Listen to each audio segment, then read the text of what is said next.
Welcome back to Fixed Income at 15. My name is Joe Cass. I am the creator and host of the podcast.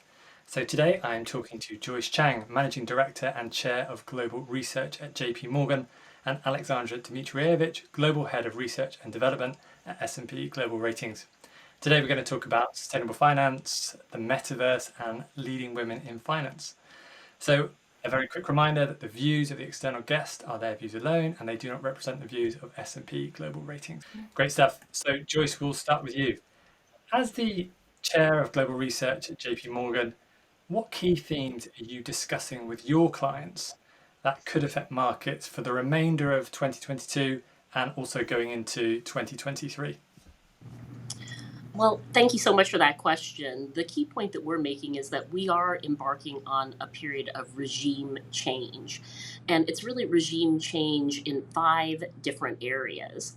So, what we have seen is that COVID has brought new macro policies to boost growth, to reverse inequality, and we're moving into a world of higher inflation, bigger deficits, and greater macro volatility, and in our opinion, faster moving cycles, which ends the era of great moderations that we had over the last 4 decades, which was marked by low inflation and also massive returns to investors. So the first regime change is the macro transformation, the end of the great moderation. The second regime change is the market transformation. We are seeing, with the growth of passive investment, index investing, and also lower market liquidity, a market transformation that is occurring very rapidly. We estimate that liquidity in the markets is probably about 30% lower than it was before the pandemic. At the same time, we've seen the growth of alternative asset universes, private equity, private debt, digital assets, return of hedge funds that have expanded at a rapid pace, at a faster pace than some of the universe of traditional bonds and equities, at the same time that where market liquidity has fallen. Now, the third regime change is really the US-China relationship. And in China, there is an endemic change as they embark on their common prosperity agenda. But also, US-China has really moved to a more competitive and in some cases confrontational stance. And this is one that I think will endure and cover emerging technologies, human rights, and democracy issues. The fourth regime change is energy transformation. Energy transformation, the widening implementation gap between climate change and the energy crunch that we're facing right now. So even though we have seen 140 countries pledge to net zero targets, we are seeing more challenges to meeting these targets, and the first time where we're actually seeing outflows from some of the ESG funds. And finally, the fifth regime change is the political transformation, that we've seen more polarization, populism, and more of a debate of democracy versus autocracy. Looking at the trends for the last 15 years, we've seen that authoritarianism has been on the rise while democracy has declined. So those are the regime changes that we're looking at. Great. Thanks, Joyce.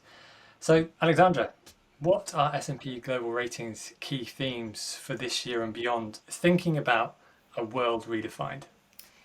Yes, Joe, so indeed the overarching theme that we have for 2022 and probably longer is a world redefined. There are a number of common points with what Joyce was saying, unsurprisingly. Just taking a step back, we are really going through extraordinary times with not just one, but really a series of historical or redefining events that are reshaping the whole landscape. So we had obviously this global pandemic of severity not seen since the Spanish flu in 1919. Then now a war here in Europe near us, in Ukraine. Inflation flirting with double-digit levels, again not seen since the 70s, an energy crisis, and also a series of extreme weather events, whether mega drought or deadly floods around the world. So against this backdrop, we've defined 6 key themes, which we think are redefining this credit landscape. The first one, as we started the year, was around reshaping recovery, but as we progress towards the year, is probably going more towards derailed recovery. And indeed, as Joyce alluded to, we have this very high inflation level that's pushing central banks to tighten their monetary policy in a much more aggressive way, which in turn increases the risk of recession on a number of the world's largest economies. Then a second theme is around the escalating geopolitical risk. We've started the year here with Russia's invasion of Ukraine, which really puts an end to a world order that had been in place since the end of the Cold War.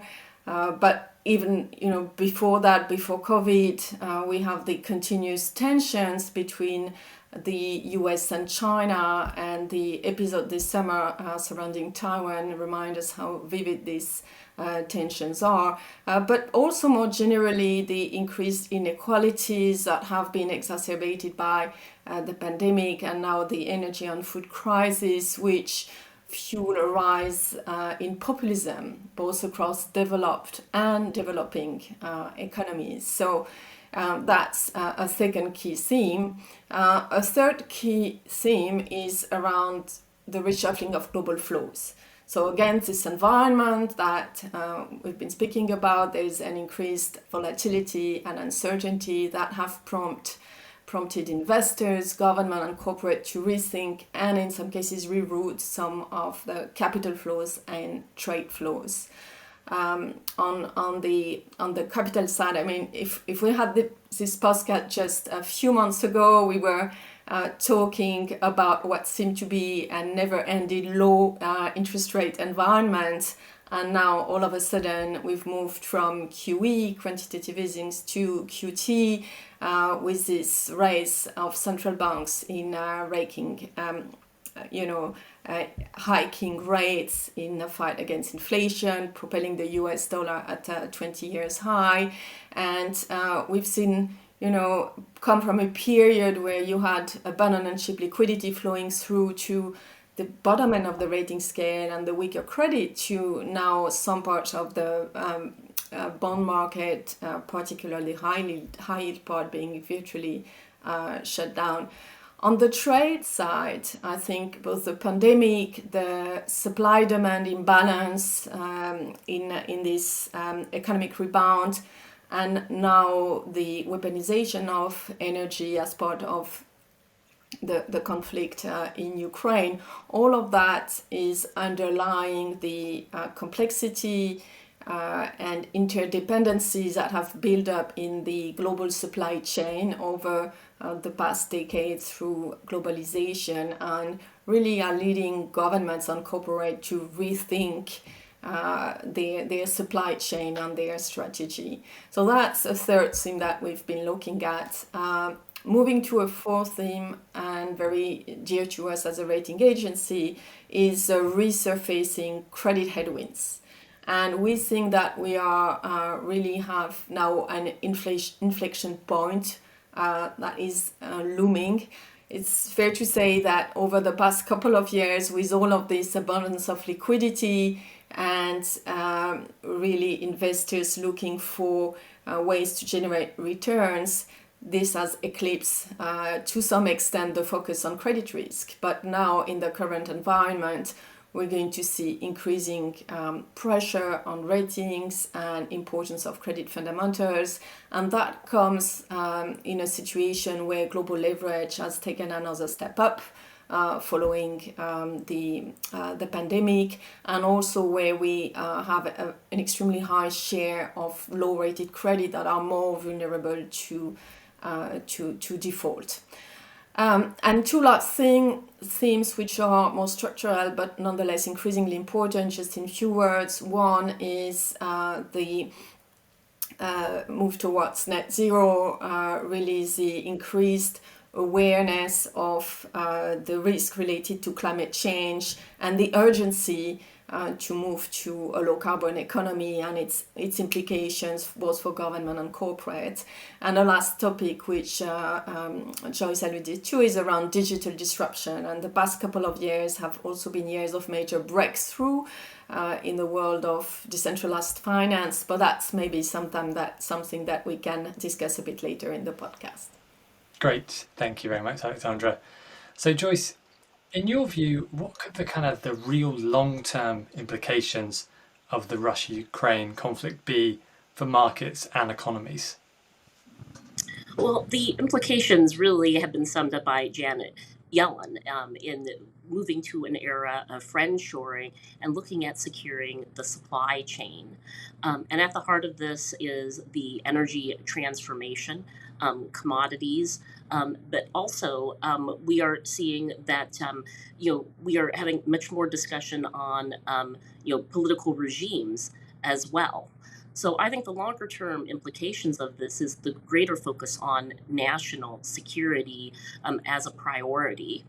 And this has really brought us into a different dialogue, which I do think points to higher inflation. Previously, if you built your supply chain on the lowest cost and greatest efficiencies, now you're looking at a different criteria. So this means I think that higher inflation is here to stay.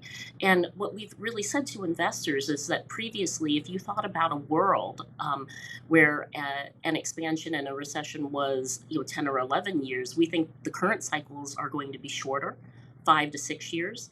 We used to talk about a world of global growth of 2%, maybe look at 1%.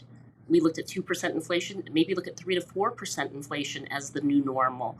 And Treasury yields, we think, could go to 5.5% by the end of the decade. But from Russia, Ukraine, we see much more focus on national security, securing the supply chain, friendshoring, working with more predictable regimes. And I think all of that does mean higher inflation and greater volatility is here to stay. Great, Joyce. Alexandra, similar question to you, really. What could be the longer term implications of the Russia-Ukraine conflict and the unfolding energy crisis, but when it comes to credit ratings? Yes, thank you, Joe. So, obviously, there are far-reaching implications. One that we just discussed already on the geopolitical balance here. And the second point, which is really important, is this shift in paradigm around energy.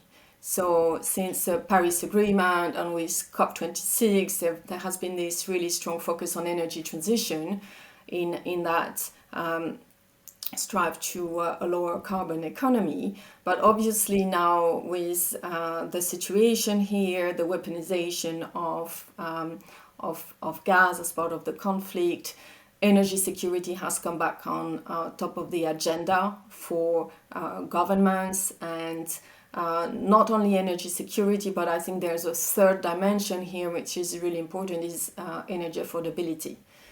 We've seen the increase in energy prices, which we think are going to last into 2024 and remain high thereafter. So that strategy for governments, corporate, really taking into account these three dimensions. There's also this obviously implication at the macro and financing conditions level. Just to make it short, higher energy prices feed into higher inflation and push central banks to hike rates and tighten their monetary policy more aggressively, which in turn increases the risk of recessions and put more pressure on lower rated credit. So what does that mean for ratings? I think it's, overall it's not painting a very positive picture. But it's fair to say so far there has been some resilience in credit ratings for a number of reasons. The first reason is that there's still a lot of positive in the first part of the year, at least positive from the economic rebound. So governments with high level of revenues, also helped by inflation. At the corporate level, still a strong demand. The books from companies full until the end of the year in certain number of sectors. Also, a lot of companies and government have been able to take advantage of the very favorable financing condition to reprice their debt over the past couple of years, push down their debt maturities, improve their liquidity profile. So overall, there are a number of buffers still. And as well, I think it's important to keep in mind that the ratings level overall are still below the pre-COVID period, just reflecting, like generally a higher level of leverage. That said, we expect downgrades to increase. We've had already some increase in the past few months, but we expect more negative outlooks and more downgrades, particularly in sector like consumer goods, retail, auto, some utilities, and we also expect default to pick up. We've actually already seen some of that pickup starting in August from historically low levels, and we expect that default rate under a base case could triple to around 3.5% in the US and in Europe by the middle of next year. Great. And Alexandra, moving on to a topic that seems to evolve on basically a daily basis, ESG. So how could a potential deglobalization, nations looking to take back control of their energy supply, which we've mentioned already, positively or negatively impact broader ESG and climate goals? Yes, I think there's a lot to unpack on this question. Maybe ESG is quite broad as it includes the social governance dimension, but maybe if we try to focus on the environmental question, I think it really gets back to the discussion that we had just before on energy security, energy affordability, and essentially, I guess your question, Joe, is that going to delay the energy transition and the necessary transition to a lower carbon economy? Well, it's complex, probably a bit early to tell. I think there are obviously some negatives. We've seen that countries like Germany had to reopen some coal facilities to compensate for the shortage in Russian gas. But at the same time, if you look on a more medium term, this also builds the case for the importance of governments to build up alternative sources of energy, renewable energy, wind, solar, but this takes time to build the infrastructure. But nonetheless, I think that over the medium to longer term, I think this puts more emphasis on that necessity to transition also for security reasons. And it's not only a supply question. I think it's really important that the path to a low carbon economy is also a demand question. And we've seen the European Commission here asking for a reduction of gas consumption by household or corporate by 15%. And, we have to see if this can lead to changes in habits. For instance, putting your thermostat 1 degree lower, getting a jumper at home, or, on a more personal anecdote, I've been looking at maybe installing a thermal heating, and so there might be changes in habit that are positive for demand. So what's really clear, Joe, I think here, and if you look at the number of and regularity of the extreme weather events, you've had deadly flood in Pakistan, you've had mega drought in China, in Brazil, in Europe, torrential rain in Australia. All of this really reminds of the acute need for the world to decarbonize, move to a lower carbon economy. This isn't going away, and companies and government are going to have to step up their effort. And I think as part of this is going to remain central for capital markets, that's for sure. And all the efforts also to improve the transparency, standardization, disclosure on Scope 1 and Scope 2 emissions, and efforts to also better define Scope 3 are going to be an important part of shaping that future path to net zero. Great. Thanks, Alexandra. So Joyce, I'd be really interested to hear your view on this. Do you think ESG is facing its first real life resilience test? And could any kind of recent events stop ESG investing in its tracks? Well, I think we're evolving into a new phase, which I call ESG 2.0, in the face of simultaneous global crises. And if we look at today's crises, they cover a spectrum of pandemics, energy security, food security, and racial and social injustices. And you have that all amidst a landscape of geoeconomic interests, which are shifting, as we've talked about with the supply chain, with the focus on national security priorities. So ESG 1.0 was focused on incremental strategies, raising awareness, setting targets. ESG 2.0 is focused on the unbundling of various strategies, and it's hard to universally define this. It can mean a lot of different things to different investors. Now, what we have seen is that there has been a pullback in some of these ESG flows. If we take a look at the numbers, the total ESG ETF AUM worldwide has actually fallen by about 10% year to date. And we see that the net inflows have decelerated. Taking a look at the US listed ESG ETFs, they've received inflows this year that were only $4.5 billion after attracting $32 billion of inflows in 2020 and 2021. And we have actually seen that the regulators are scrutinizing this much more carefully, as well as the disclosures, what U.S. regulatory discussions are taking place around. And for example, if you take a look at Europe, Morningstar actually removed the ESG label from 25% of the funds claiming to promote sustainability. So there's a lot more concern about greenwashing, how to define and to ensure accountability on ESG targets and implementation. So I think that this debate will continue, but ESG is here to stay. If anything, the tension between energy security and climate action and higher energy prices, is actually going to, I think, accelerate the attention on the energy revolution and transformation. But this is a long transition.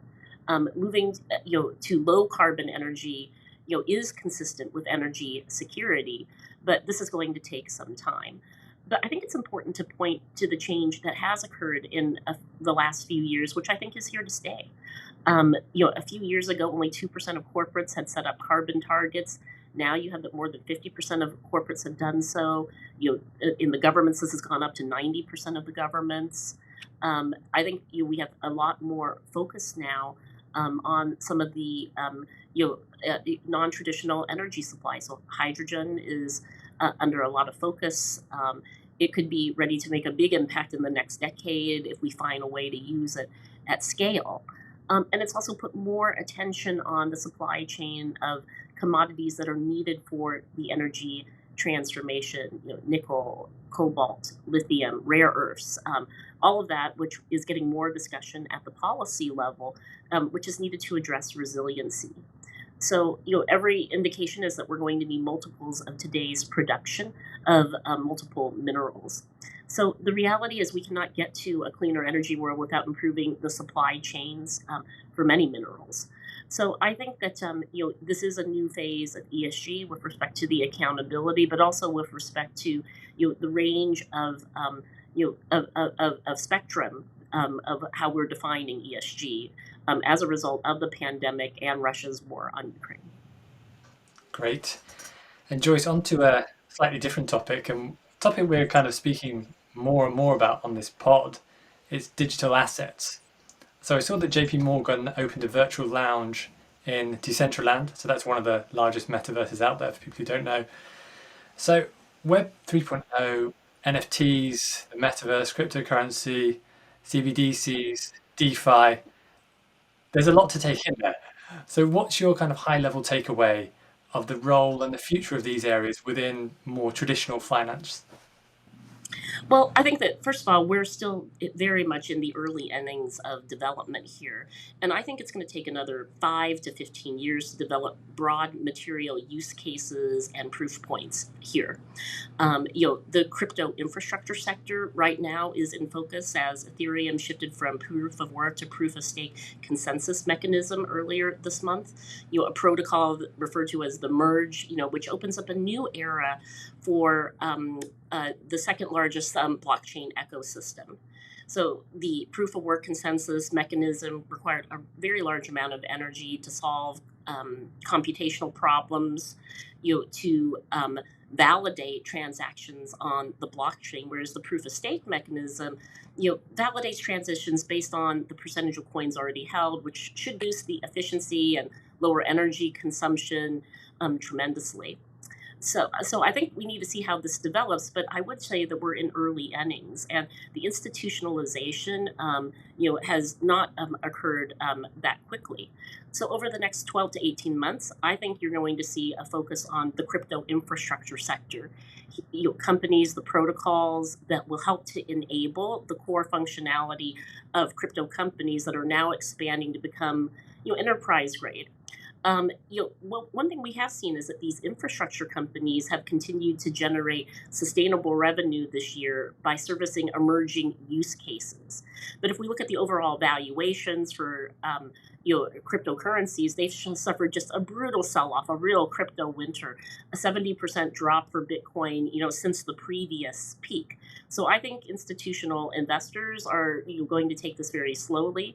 I think it's another 5 to 15 years to develop some of these broad material use cases and proof points. And then we still have the whole regulatory environment to sort out as well. So all of these developments are ones that we're going to continue to track. But I would say that this has still been, for most institutional investors, more of a sideshow because they had not really made big allocations into the sector. And even if you look at our overall asset allocation strategy and alternative assets, I mean, we had a very minimist allocation to crypto. It was less than half of a percentage point. So I think this is something that really will continue to be monitored as we focus on the kind of infrastructure and regulation that's going to guide these developments. Great. So Joyce, JP Morgan have published data on the female labour force participation and the disproportionate responsibility that women bear for childcare at all income levels, specifically during the time of the pandemic.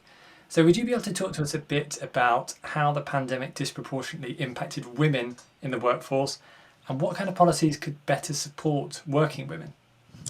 Well, we really did call this the she session because it was really the first recession where more women than men lost jobs. When we look at this historically, because the job losses were concentrated in the services sector. So when the US entered the lockdown in March and April, more than 5 million people left the labor force. And it was about 3.5 million mothers with school age children who left active work, either shifting into paid or unpaid leave or losing their job or exiting the labor market altogether. That's almost 1 in 2, 45% of mothers of school-age children that left at the time of the pandemic. And this compares to 1.8 million men who left the labor force. So you had a real impact on women and a labor force participation rate that actually went down to the lowest level for women that we'd seen in 33 years. Now that's come back now that we're at record low unemployment levels. We're finally back to some of the levels that we were back pre-pandemic. But what it really did was put a spotlight on the whole childcare situation. Childcare costs exceed the federal definition of affordability in every state in the United States, which is defined as 7% of household income. We see that labor force participation rates are lower in areas where childcare is difficult to access. We also see that the female labor force, even though it's inched back from the historic declines, we have seen more of a concern on those who are working sort of part-time versus returning to the workforce full-time. And we're also seeing more of an impact on women of color and low-income households, which face greater setbacks.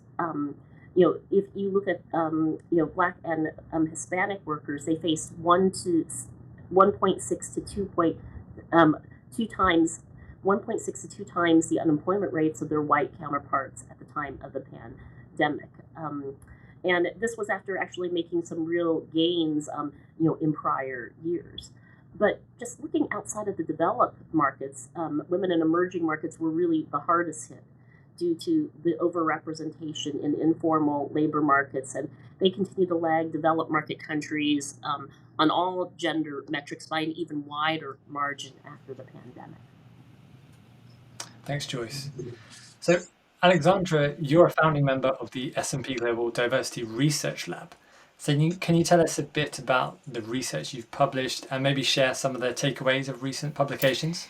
Yes, Joe, indeed, S&P Global has a very strong commitment for diversity, equity for our own employees and stakeholders, but generally also what we're doing through this diversity research lab that I created 4 years ago with my colleague Nathan Hunt is using the just extraordinary data and expertise and research that we have across all our divisions to publish some research that shows with statistics, with analysis, the benefits of greater diversity, both at the macro level, as Joyce was describing, but also at the sector level or at the micro level, at the corporate level. And so we've done, for instance, research showing the benefit of increased female participation on the US GDP or on capital markets. But I'd like to just maybe share a little bit more about two research. One that we are in the process of doing. We are working with some think tanks and academics, and here at the moment we are sponsoring a research from New Financial, which is a think tank here in the UK, on an investor diversity toolkit. Contributing to that research as well. And I think it's a really interesting topic because diversity is complex. We're in the business of data and analysis, and that's really one area where it's difficult to get data, especially at a global level, that's consistent, that goes beyond some of the female on board, or and also some of the data is actually not legal to collect in certain countries. I'm from France, and you can't collect data on ethnicity. For instance, in France. So, I mean, this is an interesting research project confronting the corporate view on how corporate would like to be able to share what their actions on diversity and equity, the type of data that they're able to collect and share with investors, and then what investors are looking at. As we discussed earlier for ESG, different investors might be looking at diversity data for different purpose. But again, beyond the women on board, what are the type of information that they're interested in, and is it available? So that's one research that is in progress, and that will be interesting to share. And there's another research we published last year, which I found really interesting, which is on women CEOs during COVID. So here we looked at companies from the global BMI, broad market indexed 12,000 companies globally. So it's the first global study, and we've used our in-house data from market intelligence to be able to identify the gender of CEOs of this company, which is not some information that's usually reported. And looking first at the representation of women CEO, it's only 5% globally around this 12,000 company with the largest market cap globally, ranging from 0 in certain countries like Japan or up to 14-15% in some Scandinavian countries. But what's really interesting here is that we've then used natural language processing and sentiment analysis to identify the way women CEO led during the peak of COVID, so from March to December 2020, looking at the earning transcript and the words that were used more frequently by men and women CEO during that period. And the findings are maybe putting data behind some intuitions, but we found that women had more leadership style, showing empathy, flexibility, that they were looking at caring for a broader range of stakeholders, being employees, customers, suppliers, community, while men leadership style tended to be more driven by performance. We didn't find evidence of different performance over that period of company, just based on the gender of the CEO. It was more driven by sector or countries, but really different leadership style. And Joe, I'm actually proofreading an update of this research right now, covering 21 and beginning of 22. Some really interesting findings. So you have to invite me back on the podcast, and I'll be happy to share that once it's published. Yeah, I'm sure that sounds good. So, Joyce, you've been included in lots and lots of lists recognizing women in finance. So I'm just going to name a few here, but there's a lot. So the top 25 most powerful women in finance by American Banker, Barron's 100 most influential women in US finance, and the Wall Street Journal top 50 women to watch.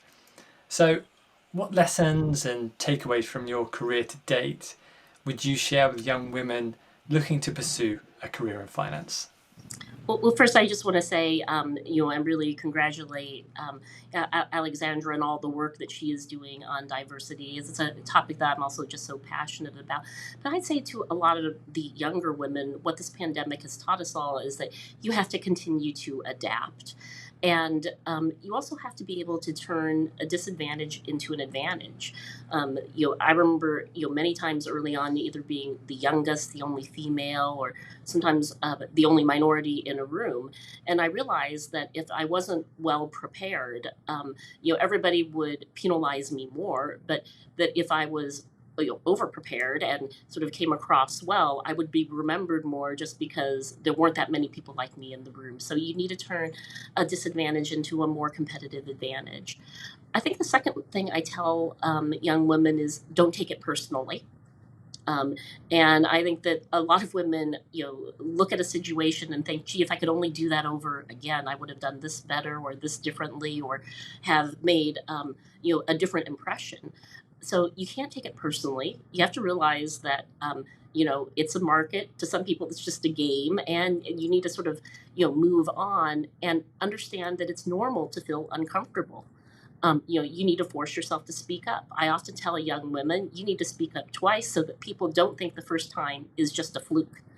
And you need to create your own opportunity, your own brand. And if you're a researcher like we are, sometimes that means starting small, but you need to become the go-to person, somebody who can be entrusted. And sometimes you need to start small to sort of get that expertise and to gain that trust.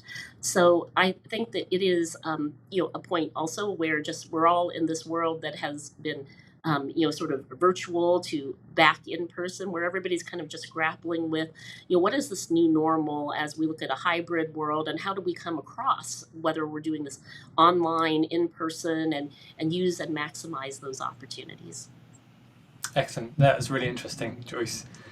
So, Alexandra, you've worked in ratings for many years. You've led kind of hundreds of employees across that time, interacted with countless clients and investors and stakeholders.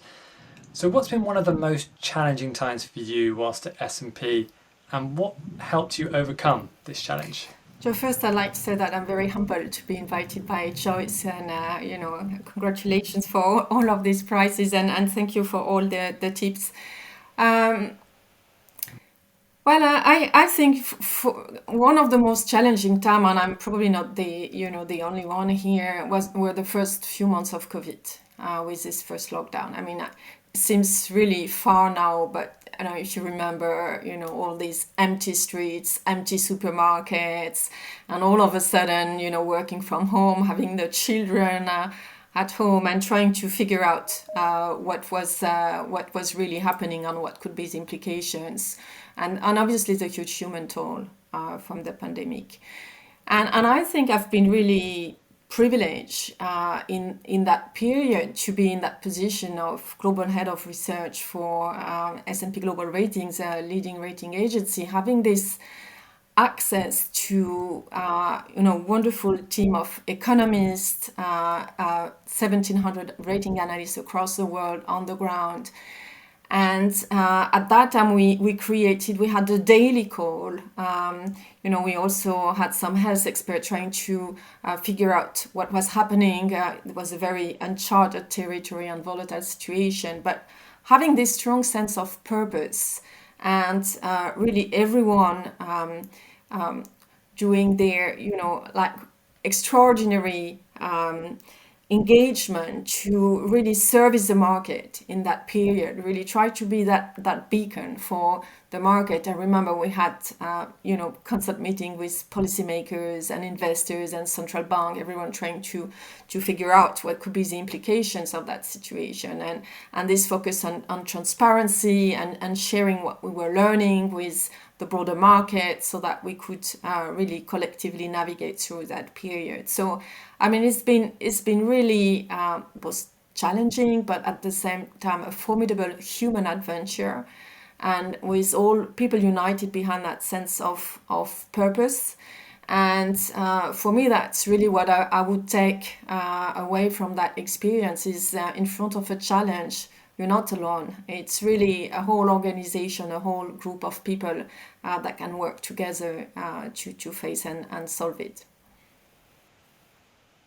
Great.